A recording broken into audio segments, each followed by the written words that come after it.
क्योंकि आप बस वचन के पक्के हैं, लेकिन आपको ये मालूम नहीं है लोग कितने तरीके से आते हैं।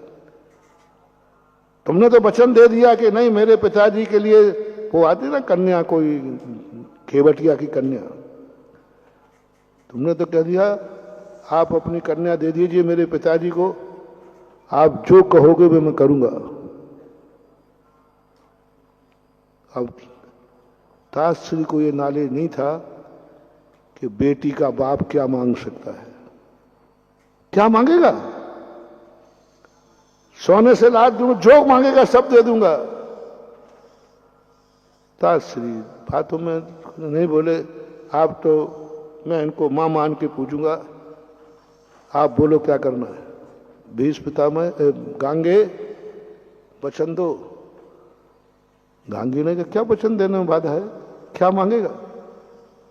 अब गांगे को यह ज्ञान नहीं था कि एक बेटी का बाप क्या मांग सकता है,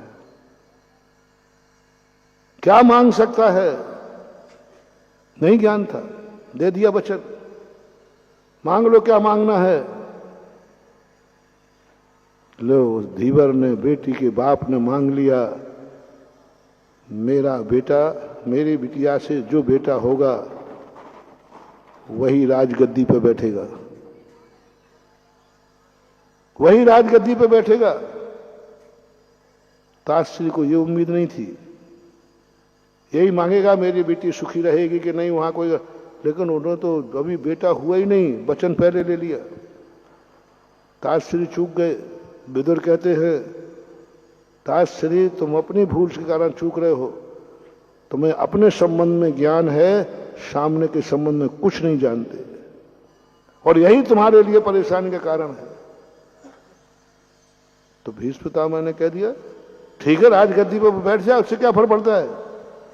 नहीं, आपका बाधक है, आपकी शादी हो गई और आपका बच्चा बलजोर हुआ तो लो साहब, भीष्म प्रतिज्ञा कर ली मैं शादी ही नहीं करूंगा।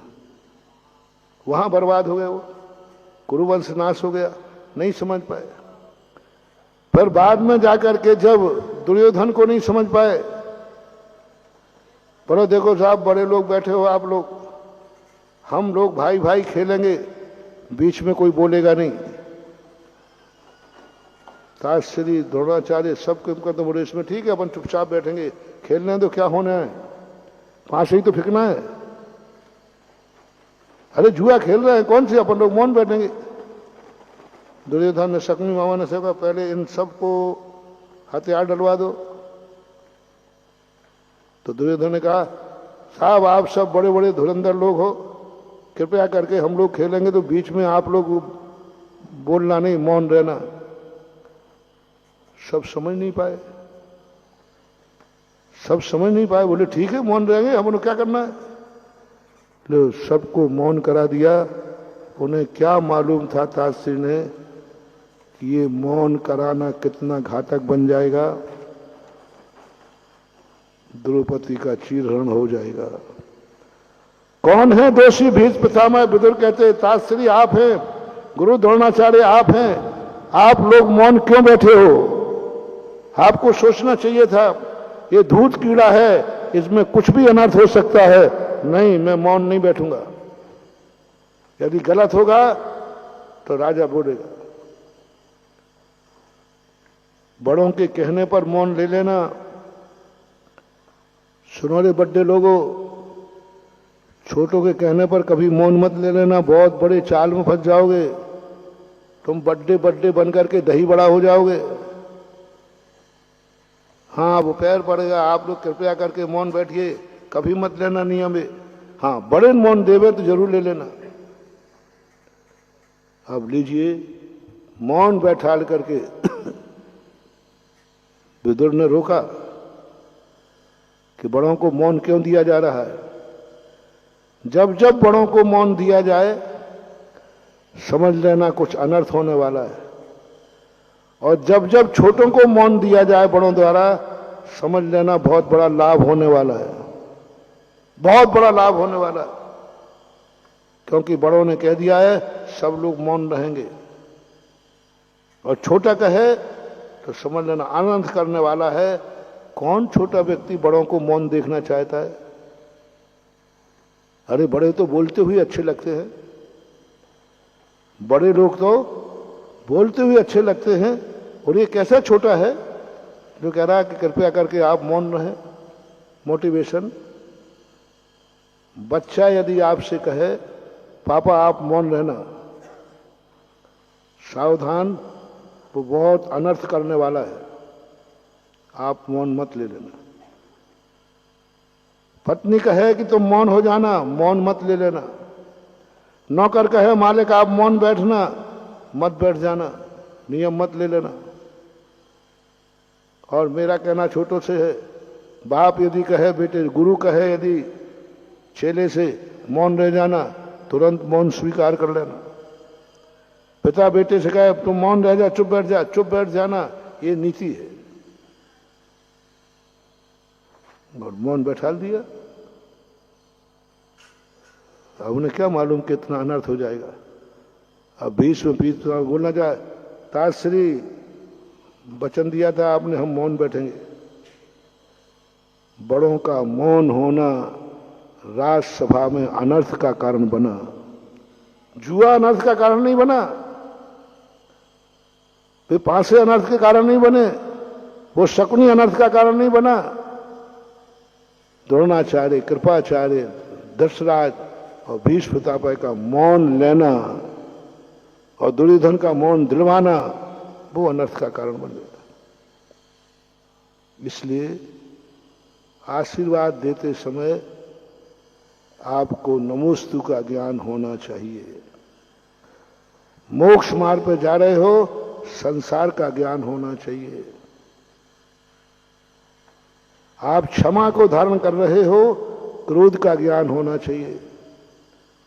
प्राप्त क्षमा करना है और ज्ञान क्या करना है? क्रोध का ज्ञान होना चाहिए। क्रोध क्या चीज है? मारधव करना है, मान का ज्ञान।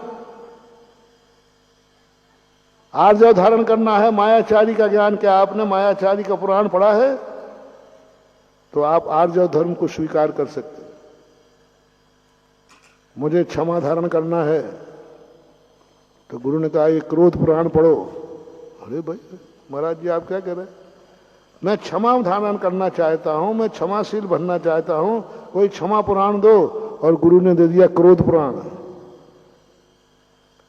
महाराज मैं मारधव धर्म धारण करना चाहता हूं, मारधव पुराण दो। उन्होंने मान पुराण। उन्होंने कहा कि मुझे सरलता चाहिए, आर्जव धर्म। उन्होंने दे दिया शकुनी मामा पुराण, छल कपट का पुराण। मांगा क्या था कि मुझे सरलता में मन वचन कहा थे, मन में हो सो वचन उचरिए, वचन हो सो तन सो करिए, ऐसी दशा चाहता हूं। उन्होंने कहा ये छल कपट पुराण पढ़ो। उन्होंने कहा मैं लोभ छोड़ना चाहता हूं। उन्होंने कहा लोभ बाप का बाप है, इस हेडंग वाला पुराण पढ़ो। सत्य, मैं सत्य बोलना चाहता हूं। उन्होंने कहा असत्य पुराण पढ़ो। उन्होंने कहा हम संयम धारण करना चाहते हैं, असंयम पुराण पढ़ो। हम दान देना चाहते हैं, लोभ पुराण पढ़ो, लोभ पुराण, लोभ पुराण पढ़ो। अब्रह्म पुराण पढ़ो। हम पुण्यात्मा बनना चाहते हैं, पाप पुराण पढ़ो। हम शराब त्यागना चाहते, शराब पुराण पढ़ो। मांस त्यागना चाहते, मांस पुराण पढ़ो। विषम त्यागना चाहते, विषम पुराण पढ़ो। पद्मनंदी पंचविंशतिकार विष्णु को छुड़ाने की बात की उसने कि हमें व्यसन से मुक्ति दिलाओ, वो व्यसन पढ़ाने बैठ गए। उसने कहा कि मुझे व्यसन छोड़ना है, मुझे व्यसन छोड़ने का उपाय बताओ। पद्मनंदी पंचविंशतिकार विष्णु को पढ़ाने बैठ गए। सुनो विष्णु पढ़ो कैसे होते। अरे मैं छोड़ने की बात कर रहा हूं, तुम पढ़ा रहे हो। यही सबसे बड़ी कला है। क्यों ठगे जा रहे हैं अपन लोग? क्यों अपन प्राप्त नहीं कर पा रहे हैं? क्योंकि हम लोगों को मात्र अपने संबंध में ज्ञान है। जय जिनेंद्र, अगर आपको मेरी वीडियो अच्छी लगती है तो प्लीज़ मेरे चैनल को सब्सक्राइब करिए, लाइक करिए, शेयर करिए। इसी तरह से अपना प्यार मुझे देते रहिए।